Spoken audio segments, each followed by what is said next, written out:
अक्षय तृतीया वाले दिन ही सुदामा अपने बचपन के सखा श्री कृष्ण से आर्थिक सहायता मांगने गए थे। वह उनके लिए एक पोटली में थोड़े से भुने चावल लेकर गए थे जिसे भगवान ने बेहद चाव से खाया था। लेकिन सुदामा ने हिचक की वजह से कृष्ण जी से अपने लिए मदद नहीं मांगी थी। वह बिना कुछ मांगे ही उनसे विदा लेकर अपने घर लौट गए थे। लेकिन वापस पहुंचने पर सुदामा ने देखा कि उनके टूटे फूटे झोपड़े के स्थान पर एक भव्य महल खड़ा था और उनकी गरीब पत्नी और बच्चे अच्छे वस्त्रों में मिले थे। ये देखकर सुदामा समझ गए कि ये सब श्री कृष्ण की ही कृपा से हुआ है। यही वजह है कि अक्षय तृतीया पर आज भी साफ मन से दान और पूजा का महत्व गिना जाता है। साथ ही इसे धन संपत्ति के लाभ से भी जोड़ा जाता है। एक ब्राह्मणी थी जो बहुत गरीब निर्धन थी। भिक्षा मांगकर जीवन यापन करती थी।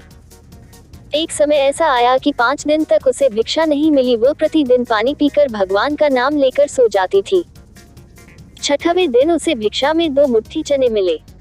कुटिया पर पहुंचते पहुंचते रात हो गई। ब्राह्मणी ने सोचा अब ये चने रात में नहीं खाऊंगी, प्रातःकाल वासुदेव को भोग लगाकर तब खाऊंगी।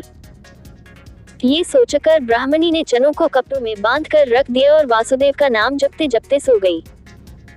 ब्राह्मणी के सोने के बाद कुछ चोर चोरी करने के लिए उसकी कुटिया में आ गए। इधर उधर बहुत ढूंढा, चोरों को वह चनों की बंधी पोटली मिल गई। चोरों ने समझा इसमें सोने के मोती हैं। इतने में ब्राह्मणी जाग गई और शोर मचाने लगी। गांव के सारे लोग चोरों को पकड़ने के लिए दौड़े। चोर वह पोटली लेकर भागे। पकड़े जाने के डर से सारे चोर सांदीपनी मुनि के आश्रम में छिप गए। सांदीपनी मुनि का आश्रम में भगवान श्री कृष्ण और सुदामा शिक्षा ग्रहण कर रहे थे। गुरुमाता को लगा कि कोई आश्रम के अंदर आया है। गुरुमाता देखने के लिए आगे बढ़ी। चोर डर गए और आश्रम से भागे। भागते समय चोरों से वह पोटली वहीं छूट गई। इधर भूख से व्याकुल ब्राह्मणी ने जब जाना कि उसकी चने की पोटली चोर उठा ले गए, तो ब्राह्मणी ने श्राप दे दिया कि मुझ दीनहीन असहाय के जो भी चने खाएगा वह दरिद्र हो जाएगा।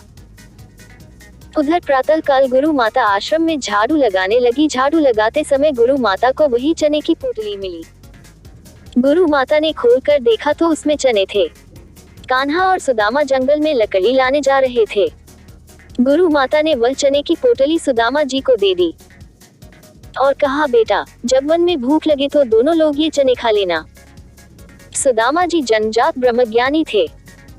उन्हें ज्ञात हो गया कि यह शापित चने हैं, इन्हें कान्हा को किसी सूरत में नहीं खाने देना है। सुदामा ने सोचा कि चने अगर त्रिभुवनपति श्री कृष्ण को खिला दिए तो सारी सृष्टि दरिद्र हो जाएगी। ये चने स्वयं खा जाऊंगा लेकिन कृष्ण को नहीं खाने दूंगा। और सुदामा जी ने सारे चने खुद खा लिए। चने खाकर दरिद्रता का श्राप सुदामा जी ने स्वयं ले लिया, लेकिन अपने मित्र श्री कृष्ण को एक भी दाना चना नहीं दिया। शाप की वजह से फिर कालांतर में सुदामा गरीब ब्राह्मण रहे। अपने बच्चों का पेट भर सके उतने भी सुदामा के पास पैसे नहीं थे। सुदामा की पत्नी ने कहा, हम भले ही भूखे रहे लेकिन बच्चों का पेट तो भरना चाहिए ना। इतना बोलते बोलते उसकी आंखों में आंसू आ गए। सुदामा को बहुत दुख हुआ। उन्होंने कहा, क्या कर सकते हैं, किसी के पास मांगने थोड़े ही जा सकते हैं। पत्नी ने सुदामा से कहा, आप कई बार कृष्ण की बात करते हो, आपकी उनके साथ बहुत मित्रता है ऐसा कहते हो। वे तो द्वारका के राजा हैं, वहाँ क्यों नहीं जाते? जाए न, वहाँ कुछ भी मांगना नहीं पड़ेगा। सुदामा को पत्नी की बात सही लगी। सुदामा ने द्वारका जाने का तय किया। पत्नी से कहा, ठीक है मैं कृष्ण के पास जाऊंगा, लेकिन उसके बच्चों के लिए क्या लेकर जाऊं? सुदामा की पत्नी पड़ोस में से भुने चावल यानी पोहे ले आई। उसे फटे हुए कपड़े में बांधकर उसकी पोटली बनाई। सुदामा उस पोटली को लेकर द्वारका जाने के लिए निकल पड़े। द्वारका देखकर सुदामा तो दंग रह गए। पूरी नगरी सोने की थी, लोग बहुत सुखी थे। सुदामा पूछते पूछते कृष्ण के महल तक पहुँचे। दरबार ने साधु जैसे लगने वाले सुदामा से पूछा, ओ भाई यहाँ क्या काम है?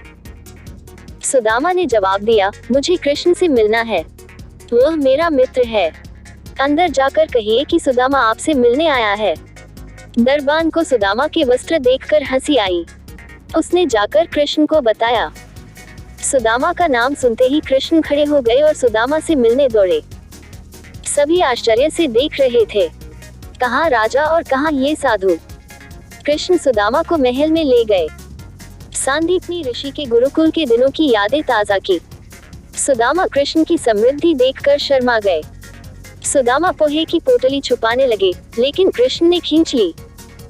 कृष्ण ने उसमें से पोहे निकाले और खाते हुए बोले, ऐसा अमृत जैसा स्वाद मुझे और किसी में नहीं मिला। बाद में दोनों खाना खाने बैठे। सोने की थाली में अच्छा भोजन परोसा गया। सुदामा का दिल भर आया। उन्हें याद आया कि घर पर बच्चों को पूरा पेट भर खाना भी नहीं मिलता है। सुदामा वहां 2 दिन रहे। वे कृष्ण के पास कुछ मांग नहीं सके। तीसरे दिन वापस घर जाने के लिए निकले। कृष्ण सुदामा के गले लगे और थोड़ी दूर तक छोड़ने गए। घर जाते हुए सुदामा को विचार आया, घर पर पत्नी पूछेगी कि क्या लाए, तो क्या जवाब दूंगा। सुदामा घर पहुंचे।